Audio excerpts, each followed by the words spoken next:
Okay, let's start class 8 English second chapter number 6 and chapter name present tense. Class ये chapter 6 है आपका, chapter का name है present tense. तो सबसे पहले टेंस पढ़ने से पहले ये जान लेते हैं कि टेंस होते क्या हैं। टेंस का मतलब होता है काल, ये सबको पता है, इसका हिंदी होता है। और टेंस हमारे कितने होते हैं? 3 होते हैं। प्रेजेंट होते हैं, पास्ट होते हैं एंड फ्यूचर होते हैं। Present, past and future. आपका चैप्टर जो है वो प्रेजेंट टेंस ही है, लेकिन प्रेजेंट टेंस पढ़ाने से पहले हम लोग ऊपर टेंस को देख लेते हैं कि टेंस हमारे 3 होते हैं, प्रेजेंट, पास्ट एंड फ्यूचर। इसके 4 पार्ट होते हैं।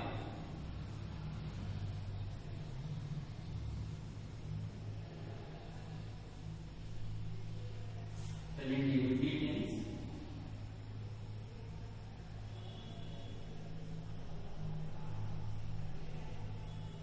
Present continuous tense,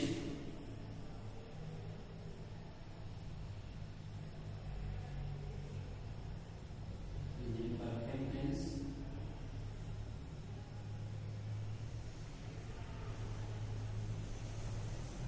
present perfect continuous tense. तो यहाँ पे हमने देखा प्रेजेंट टेंस के 4 part, present indefinite tense, present continuous tense, present perfect and present perfect continuous. Same as इधर भी आता है, पास्ट में भी 4 होते हैं, 1 2 3 एंड 4। पास्ट के भी 4 होते हैं, बस चेंज क्या करना है, जहाँ प्रेजेंट लिखा है वहां पे हमें यहाँ पास्ट लिखनी है। Past indefinite, past continuous, past perfect and past perfect continuous. Same as इधर फ्यूचर में भी आता है, हमको फर्स्ट में पहले फ्यूचर ऐड करना है and future indefinite, future indefinite number second, future continuous tense,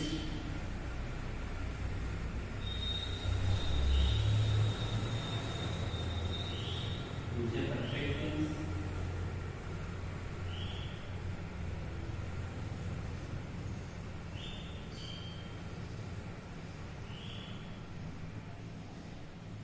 future perfect continuous tense. तो 4 पार्ट हमारे प्रेजेंट के भी होते हैं, पास्ट के भी होते हैं और फ्यूचर के भी होते हैं। तो यहाँ पे ये आप नहीं समझिए कि पास्ट में कुछ लिखा नहीं चल, पास्ट में भी यही होगा। प्रेजेंट की जगह आपको पास्ट लिखना है, indefinite tense, continuous tense, perfect tense and perfect continuous tense. तो वही सेम हमारा फ्यूचर में भी है, बस आगे हमें फ्यूचर ऐड करना है, बाकी टेंस के नेम वही है। अब हम लोग आते हैं अपने टॉपिक पे कि आपका जो चैप्टर है, चैप्टर नंबर 6 है। बुक में आपके पास बुक है, बुक को जब आप ओपन करेंगे तो चैप्टर नंबर 6 में आपको दिया है प्रेजेंट टेंस पढ़ना है आपको। तो प्रेजेंट टेंस को हम लोग देखते हैं। ये तो मैंने आपको इंट्रोड्यूस करा दिया टेंस के लिए कि आप कंफ्यूज नहीं होना कि सर टेंस को 12 होते हैं, फर्स्ट में आपने कैसे पढ़ा दिया उसको। तो ये आपका क्लियर हो गया। नेक्स्ट हम आते हैं अकॉर्डिंग टू चैप्टर।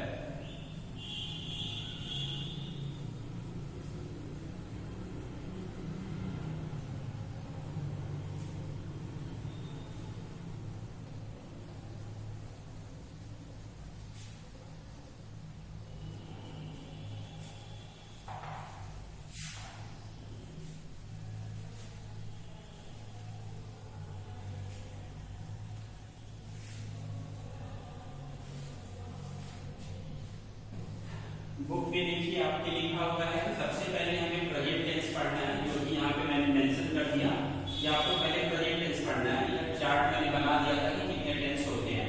तो प्रेजेंट टेंस के नंबर फर्स्ट आपके बुक में दिया हुआ है simple present and number second दिया हुआ है present continuous tense.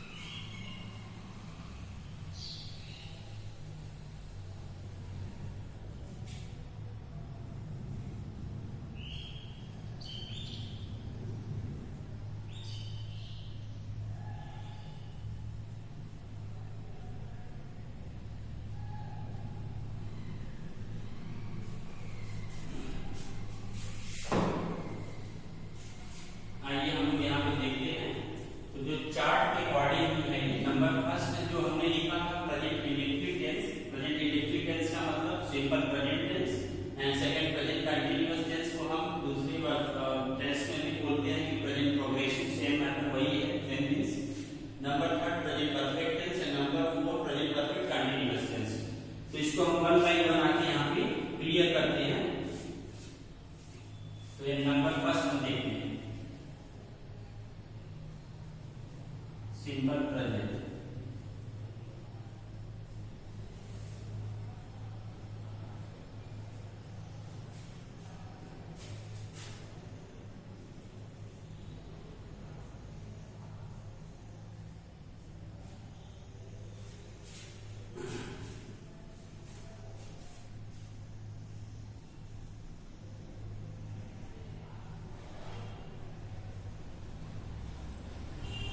Affirmative sentence हम देखते हैं।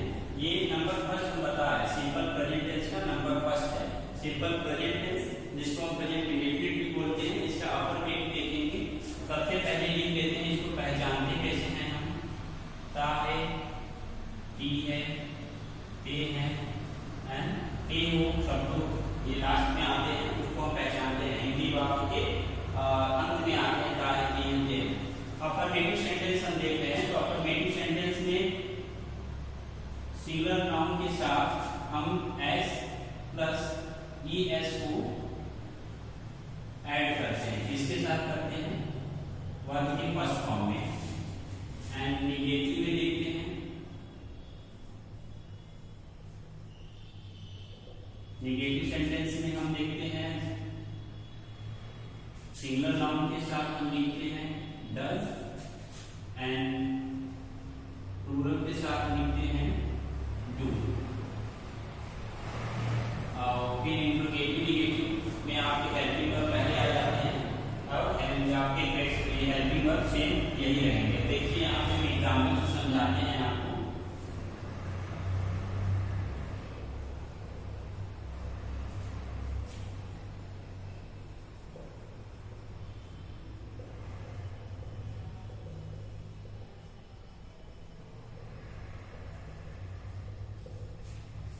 वह मैदान में क्रिकेट खेलता है।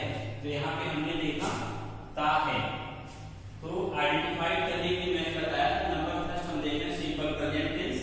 ता है, ती है, ते है एंड ते हो। तो नंबर फर्स्ट हम यहाँ पे देख रहे हैं और मैदान में क्रिकेट खेलता है। तो ता है, ये भी ता है, तो मुझे पता चल गया कि ये नंबर फर्स्ट टेंस ही है। इसको बनाने के लिए अफर्मेटिव सेंटेंस है।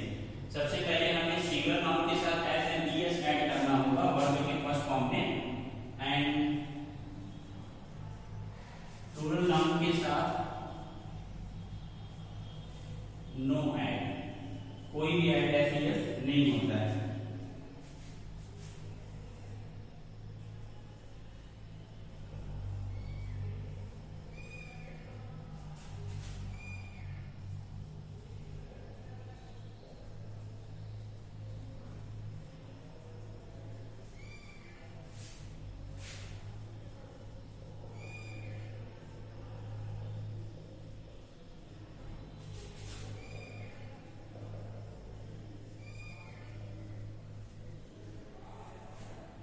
देखिए यहाँ पर फॉर्मूला मैंने लिखा है कि हम सेंटेंस को कैसे ट्रांसलेट करेंगे। तो सब्जेक्ट प्लस वर्ब, वर्ब में मुझे एस एंड ईएस ऐड करना है एंड ऑब्जेक्ट एंड इज। तो एस और ईएस ऐड करना है, इसमें दो कंडीशन है, एस ऐड करना है, ईएस ऐड करना है। दूसरी चीज कि मुझे कौन से सेंटेंस में इसमें जाके एस करना है या नहीं करना है। तो यहाँ पर इसको हम समझते हैं कि अफर्मेटिव सेंटेंस में जब हम बनाते हैं तो सिंगुलर नाउन के साथ एस एंड ईएस हम ऐड करेंगे वर्ब के फर्स्ट फॉर्म में एंड, लेकिन जब प्लूरल नाउन आता है तो उसमें हम नो ऐड, प्लूरल नाउन के साथ हम एस एंड ईएस ऐड नहीं करते। तो वह मैदान में क्रिकेट खेलता है। पहले लिखा है फॉर्मूला में लिखा है कि सब्जेक्ट, मैंने सब्जेक्ट लिख दिया ही, फिर लिखा है वर्ब, वर्ब की फर्स्ट फॉर्म, वर्ब का फर्स्ट फॉर्म लिखना है हमें। वर्ब का फर्स्ट फॉर्म क्या है? खेलना, तो हो गया प्ले, ही प्ले। अब मुझे एस एंड ईएस ऐड करना है नहीं करना है? तो सिंगुलर नाउन है तो सिंगुलर नाउन हमारा क्या होता है? ही, सी एंड नेम, किसी का भी नेम हो तो ही ये सिंगुलर नाउन है, इसलिए यहाँ पे एस ऐड करेंगे, he plays. And then object, formula में देखिए इसके बाद लिखा है ऑब्जेक्ट। तो ऑब्जेक्ट क्या कर रहा है? क्रिकेट। ही प्लेस क्रिकेट, उसके बाद इज बचे हुए शब्द, तो मैदान में, इन द फील्ड। ये हमारा सेंटेंस क्लियर हुआ यहाँ पे। He plays cricket in the field, वह मैदान में क्रिकेट खेलता है। नेक्स्ट हमने यहाँ पे लिखा है सब्जेक्ट हेल्पिंग और डू एंड डज। तो यहाँ पर भी देखते हैं कि अफर्मेटिव था, ये कंप्लीट हो गया। इसके बाद आता है हमारा निगेटिव सेंटेंस। निगेटिव के लिए हमें सिंगल नाउन के साथ डज लिखना होगा एंड प्लूरल नाउन के साथ डू लिखना होगा। अब इसको भी देखते हैं, बनाते हैं।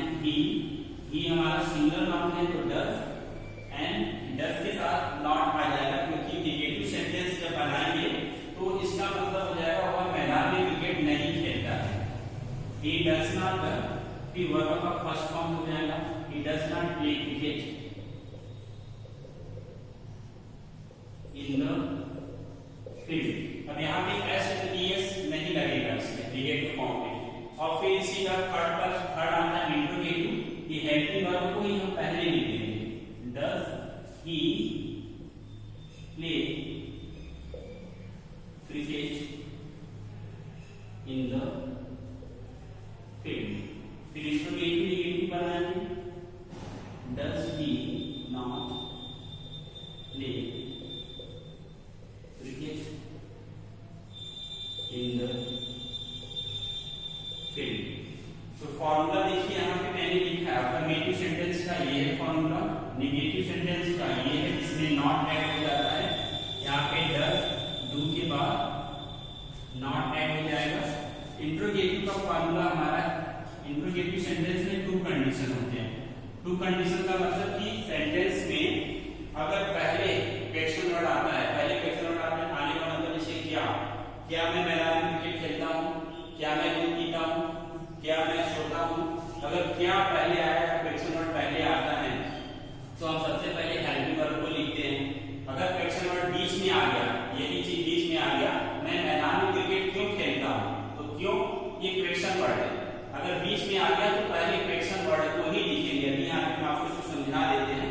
Does he play cricket in the field? तो अब यहाँ पे हम देखते हैं, सबसे पहले हमने लिखा हेल्पिंग वर्ब।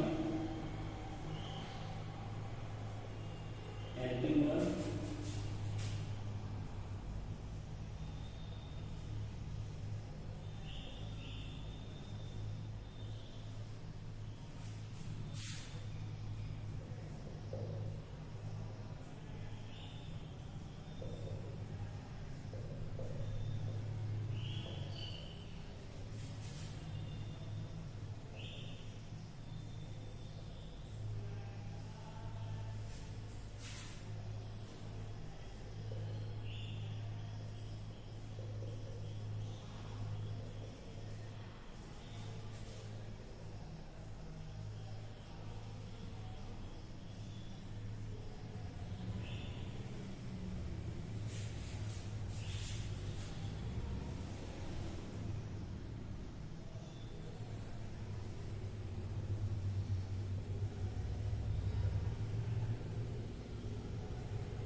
देखिए, सभी सेंटेंस के 4 पार्ट्स हम यहाँ पे बना रहे हैं। वह मैदान में क्रिकेट खेलता है, नंबर फर्स्ट मैंने बनाया he plays cricket in the field. ध्यान से समझिए, इसका फॉर्मूला आता है यहाँ पे, ये अफर्मेटिव सेंटेंस हो गया।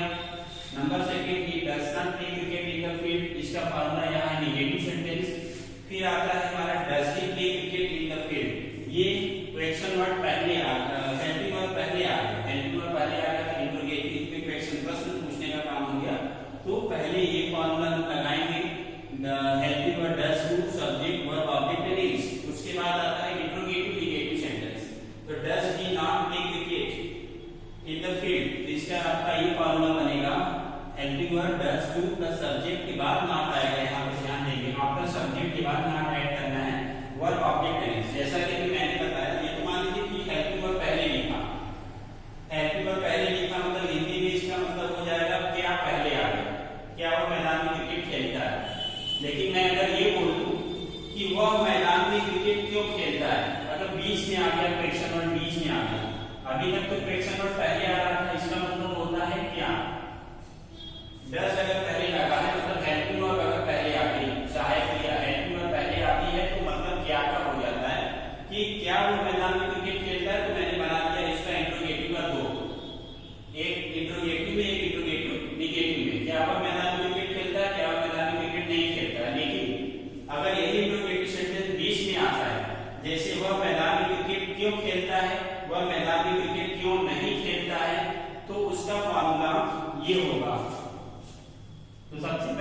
क्वेश्चन वर्ड को ही लिख देंगे। Question word, helping verb, subject, verb, object and is, ये हुआ हमारा क्वेश्चन वर्ड अगर पहले आया। अगर क्वेश्चन वर्ड में ही नॉट भी लग गया, नहीं आ गया, जिसे वह मैदान में क्रिकेट क्यों नहीं खेलता है, क्यों के बाद नहीं भी आ गया, तो सेम फॉर्मूला रहेगा।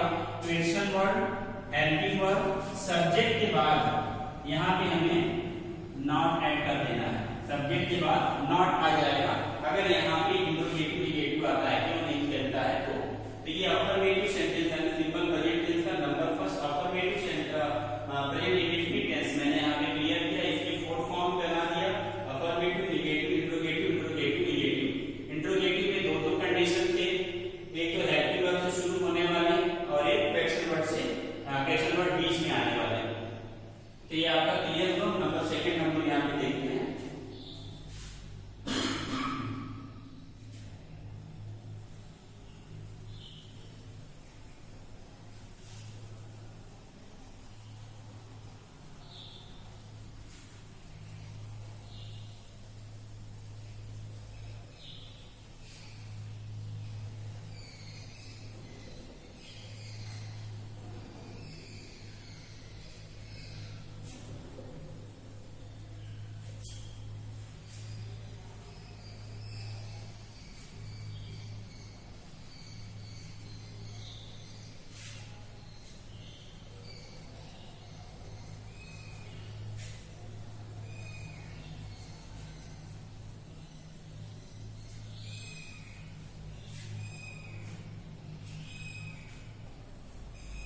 नंबर फर्स्ट टेंस, अब नंबर सेकंड देखते हैं, present continuous tense.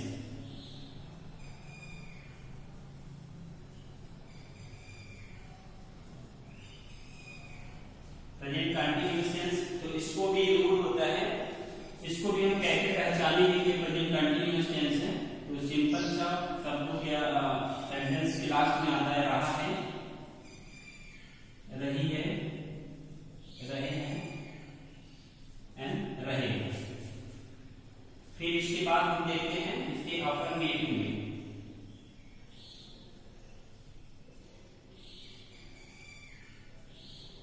Negative, interrogative, interrogative, negative. तो अफर्मेटिव सेंटेंस, जैसे कि मैंने यहाँ पे एक सेंटेंस लिख दिया कि तुम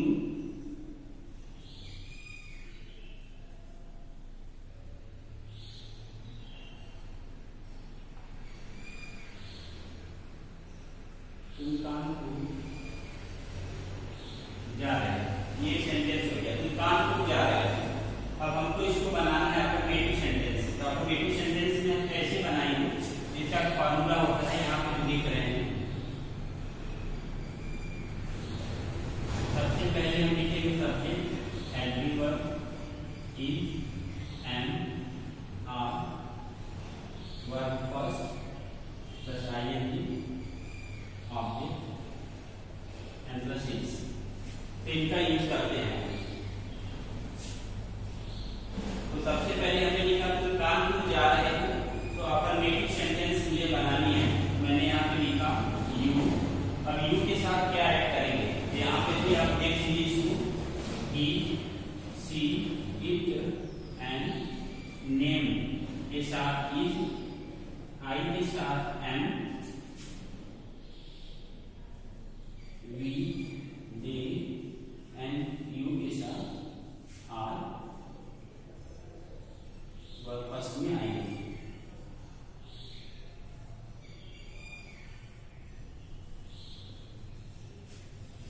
तो सबसे पहले हम देखते हैं प्रेजेंट कंटीन्यूअस टेंस, रहा है, रही है, रहे हो, रहे हैं, रहे हो। ये हमारा प्रेजेंट कंटीन्यूअस टेंस का आइडेंटिफिकेशन है, जिससे हमें पहचानते हैं कि ये हमारा टेंस है।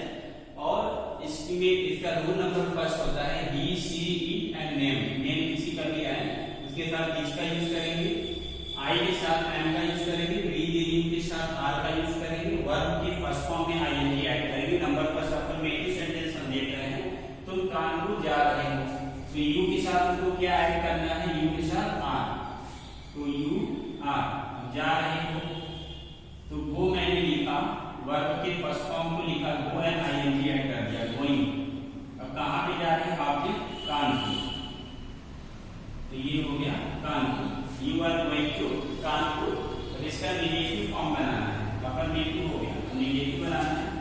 तो यू हेल्पिंग वर्ब के बाद मुझे नॉट ऐड करना। फार्मूला पे ध्यान दीजिएगा, फार्मूला यही है हमारा, बस हेल्पिंग वर्ब के बाद नॉट ऐड करना है। You are not going to come. Interrogative बनाएंगे तो यही हेल्पिंग वर्ब पहले आ जाएगा, जो कि अभी पिछले वीडियो में, पिछले वाले टेंस में देखा, प्रेजेंट टेंस में देखा कि ये हेल्पिंग वर्ब पहले आ जाता है। उसमें डस टू था, इसमें इज आर को मैंने पहले लिख दिया, आर, फिर सब्जेक्ट लिख दिया यू, वर्ब लिख दिया गोइंग टू कान, क्वेश्चन मार्क लगा। इंट्रोगेटिव निगेटिव, इसमें इंट्रोगेटिव भी हो और निगेटिव भी हो, तो फिर लिखेंगे are you not going to Kanpur. Are you not going to Kanpur. ये आपका इंट्रोगेटिव निगेटिव हो गया, मतलब ये आपके फोर फॉर्म में टेंस रेडी। तुम कानपुर जा रहे हो, affirmative negative interrogative interrogative negative, formula मेरा वही है, उसी फार्मूला से हुआ है। तो ध्यान ये देना है कि जब निगेटिव करेंगे तो हेल्पिंग वर्ब के बाद नॉट ऐड कर देना है। इंट्रोगेटिव में हमें हेल्पिंग वर्ब को पहले लिखना है, एंड इंट्रोगेटिव निगेटिव में सब्जेक्ट के बाद नॉट ऐड करना है। ठीक वैसे ही अगर क्वेश्चन वर्ड बीच में आ जाए तो क्या करेंगे, जैसे यहाँ तुम कानपुर जा रहे हो, यहाँ मैंने लिखा तुम कानपुर क्यों जा रहे हो, क्यों जा रहे हो। तो यहाँ पे क्वेश्चन वर्ड लिखिए, सेंटेंस के बीच में आ गया, सेंटेंस के बीच में आया। यहाँ पे इंट्रोगेटिव का मतलब हुआ कि क्या तुम कानपुर जा रहे हो, यहाँ पे हुआ क्या तुम कानपुर जा रहे हो, और इसका मतलब हुआ क्या तुम कानपुर नहीं जा रहे हो। लेकिन यहाँ पर है क्या नहीं आया पहले, अगर क्या पहले आता है तो हम हेल्पिंग वर्ब को पहले लिख देते। जब क्वेश्चन वर्ड ही अगर बीच में आ जाए तो क्या करते हैं, तो क्वेश्चन वर्ड को ही पहले लिख देते। क्वेश्चन वर्ड क्यों है तो लिखा क्यों, उसके बाद हेल्पिंग वर्ब मेरा तुम के साथ क्या लगेगा, are, why are you subject, verb first form ING then object. Why are you going to Kanpur, तुम कानपुर क्यों जा रहे हो। अगर मैंने कहा तुम कानपुर क्यों नहीं जा रहे, यहाँ पर अगर नहीं आता है तो क्या करेंगे, सब्जेक्ट के बाद यू के बाद नॉट ऐड कर देंगे। Why are you not going to Kanpur हो जाएगा तुम कानपुर क्यों नहीं जा रहे। समझना क्या है, इंट्रोगेटिव सेंटेंस में हमें हेल्पिंग वर्ब को पहले लिखना है। इंट्रोगेटिव निगेटिव में हेल्पिंग वर्ब तो लिखनी ही है, सब्जेक्ट के बाद नॉट ऐड करना है। सेकेंड कंडीशन में यदि हेल्पिंग वर्ब बीच में आ जाती है, सेंटेंस के बीच में, तो हमको हेल्पिंग वर्ब को ही पहले लिखना है, और इंट्रोगेटिव निगेटिव बनानी है तो आफ्टर सब्जेक्ट नॉट यूज करना है। That's all, number second answer finish.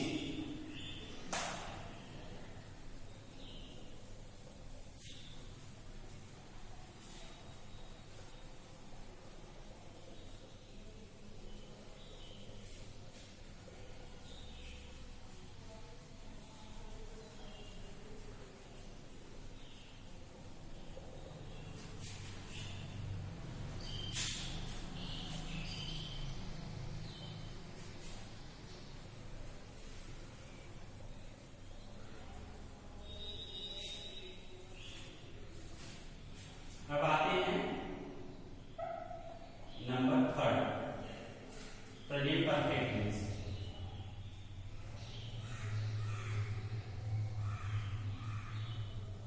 Present perfect tense, present perfect tense को हम कैसे पहचानते हैं,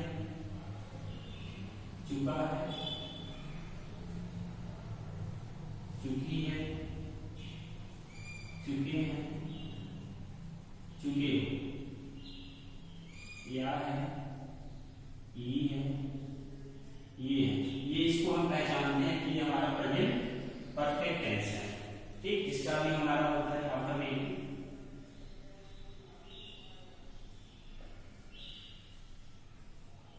निगेटिव,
देखते हैं।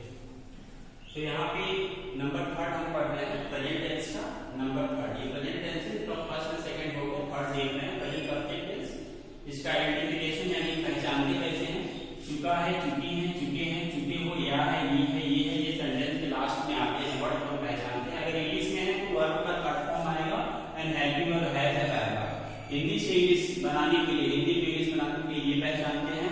अगर इंग्लिश से हिंदी बनानी है, इंग्लिश टू हिंदी, तो सेंटेंस में वर्ब के थर्ड फॉर्म आएंगे और हेल्पिंग और हैज है पहला। नेक्स्ट देखते हैं, एक एग्जांपल यहाँ पे लिखते हैं, वह खिलौना खरीद चुका है। वह खिलौना खरीद चुका है। अब इसको हम बनाते हैं तो फार्मूला लिखिए, पहले सब्जेक्ट लिखना है तो सब्जेक्ट मैंने लिख दिया ही, फिर वर्ब है खरीदना तो वर्ब हेल्पिंग और पहले लिखना है, तो यहाँ ही है, ही के साथ मुझे क्या ऐड करना है, हैज। ही हैज, फिर वर्ब का थर्ड फॉर्म, वर्ब का थर्ड फॉर्म है खरीदना, तो खरीदना का क्या होता है थर्ड फॉर्म, वर्ब का bought.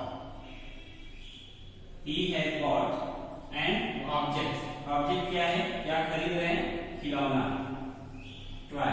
He has bought toy, ये आपका सेंटेंस बन गया, अफर्मेटिव सेंटेंस हो गया। He has bought toy, negative बनाना है तो क्या करना है, same as he has not bought toy। Helping verb के बाद ये नॉट ऐड करना है। अब इंट्रोगेटिव बनाना है, क्या वो खिलौना खरीद चुका है, तो यही हैज, हेल्पिंग वर्ब पहले आ जाएगा, has he bought, has he bought toy. अब ये हमारा हो गया इंट्रोगेटिव, यानी कि क्वेश्चन पूछ रहा है क्या वो खिलौना खरीद चुका है, हैज ही बॉट टॉय। अब हमें इंट्रोगेटिव ये बनाना है, क्या वो खिलौना नहीं खरीद चुका है, तो हम क्या करेंगे, has he after subject not use कर देना, सब्जेक्ट के बाद नॉट लगा देना, has he not bought toy. ये इंट्रोगेटिव नेगेटिव हुआ, इसका मतलब हुआ क्या, और यहाँ हुआ क्या नहीं। क्या वो खिलौना खरीद चुका है, हैज ही बॉट टॉय। क्या वो खिलौना नहीं खरीद चुका है, has he not bought toy. अगर सेंटेंस ये होता है,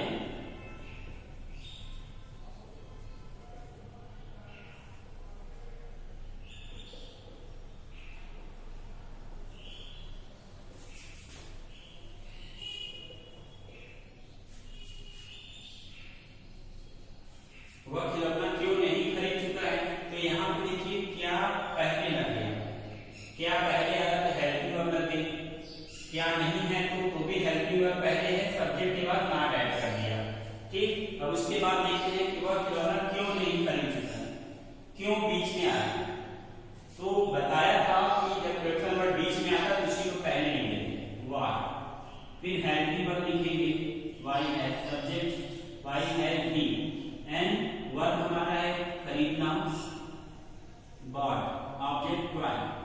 तो यह हो गया why has he bought toy. अब क्यों नहीं, नहीं भी है तो क्या करेंगे, व्हाई हैज ही, सब्जेक्ट के बाद not add, why has he not bought toy. तो ये हो गया इंट्रोगेटिव नेगेटिव। ये आपके क्वेश्चन वर्ड अगर बीच में आते हैं तो, क्वेश्चन वर्ड अगर बीच में आते हैं, क्वेश्चन वर्ड बीच में आता है, प्रश्नसूचक शब्द अगर बीच में आते हैं तो हमें क्वेश्चन वर्ड को ही पहले लिखना है। अगर उसमें नॉट लग जाता है, नहीं लग जाता है, तो सब्जेक्ट के बाद ये नॉट ऐड करना है। ये हो गया interrogative negative number third present perfect tense, ये क्लियर हो गया। अब हम लोग देखेंगे नंबर 4। नंबर 4 को नेक्स्ट वीडियो में देखते हैं। प्रेजेंट टेंस के हमारे 3 parts, present simple present, present